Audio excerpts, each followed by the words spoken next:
This is Brighter Rays, and we are looking at Genesis chapter 30, trying to finish up this chapter this week. And we're looking at a study today called Blessing Despite the Circumstances. So let's look at Jacob here. Admittedly, what Jacob begins to do in this passage is strange. You might be thinking, what's up with the sticks, right? Why is he peeling sticks and putting them out there and doing this thing with, putting sticks out in front of breeding sheep? And so it's a good question, and I've thought about this too, did some research on it, because what is he doing? All this has happening before research on genetics and heredity. A lot of that stuff didn't come until like the 1800s. So back then, they weren't up on their genetic research and how traits are passed on. So, those who bred animals at this time did not know exactly why animals were born with certain traits. They could have figured out a few things, but they weren't exactly, knew how to selectively breed animals and that kind of stuff. Now, they knew a goat was a goat, and that was, more likely have a lot of traits as the parents. But why were some weak when the parents were strong? Or how could you have two white sheep produce a speckled sheep? So they didn't really know that. Now, I read that there was a belief at the time that if a female animal was shown a certain image when it conceived, it would impact the child. If it had some kind of startling image or something happened in front of it, or it was looking at something while it was breeding, then that would impact what happened to the child as it was conceived. Now, perhaps this is why Jacob decides to take all these sticks and tries to manipulate the breeding of the animals as he does. Whatever Jacob is thinking here, we know that these are not magic sticks, right? It's not making the animals that way. We know that for a fact. Jacob is not the reason why the flocks begin to grow, and why his flocks grow stronger, and why his speckled, spotted sheep and the black sheep, the reason why they're not like that is not because of what Jacob's doing. It's not him. Now, Jacob increases greatly, it says.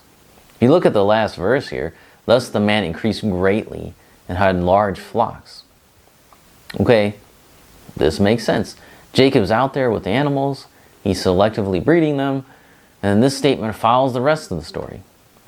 But then we read that he had female and male servants, right?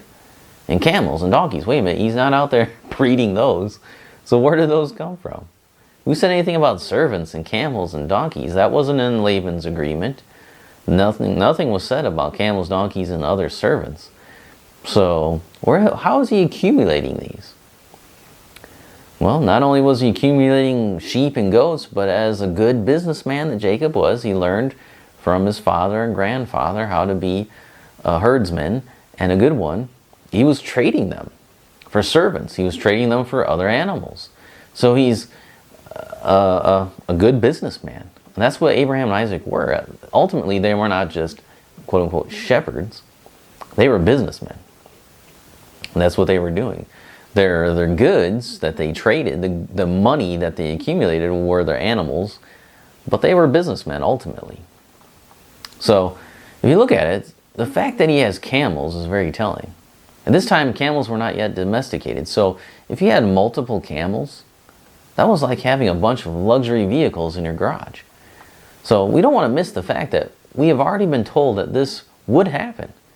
God entered into a covenant with Abraham, and God blessed him and said, and when Abraham was blessed by God, he had, sheep, oxen, male donkeys, male servants, female donkeys, and camels.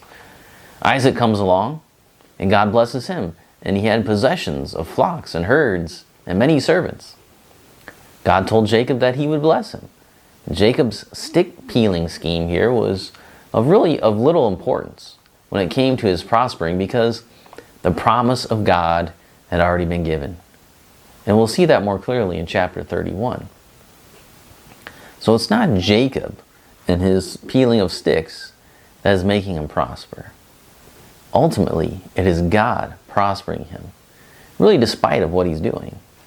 It's not a direct relation. God doesn't say, well, I saw you out there peeling the sticks, and so then I gave you more stuff. It doesn't say that. He says, I saw how you were treated by Laban, and that's why I prospered you. Very interesting. Two different things. Two very different things. So he says that God tells him directly in chapter 31. We'll get to that in our next study. But he says directly to Jacob, it wasn't because of what you were doing. It's because I chose to favor you. And I did it because your uncle was mistreating you. So I was going to treat you right. There you go. So all the stuff that Jacob's doing, the peeling of sticks and going down to the water, this whole story is really Jacob trying to do something that God had already promised him to do. He was going to do. So how often do we act like that? God's promised it, and then we're like, oh man, I got to do this. Otherwise it's not going to happen. But God already said he was going to do it. So, yep, that's where we often find ourselves. So come back next time and we'll kind of apply this passage that we study this week to our lives and see what we can walk away with from this scripture.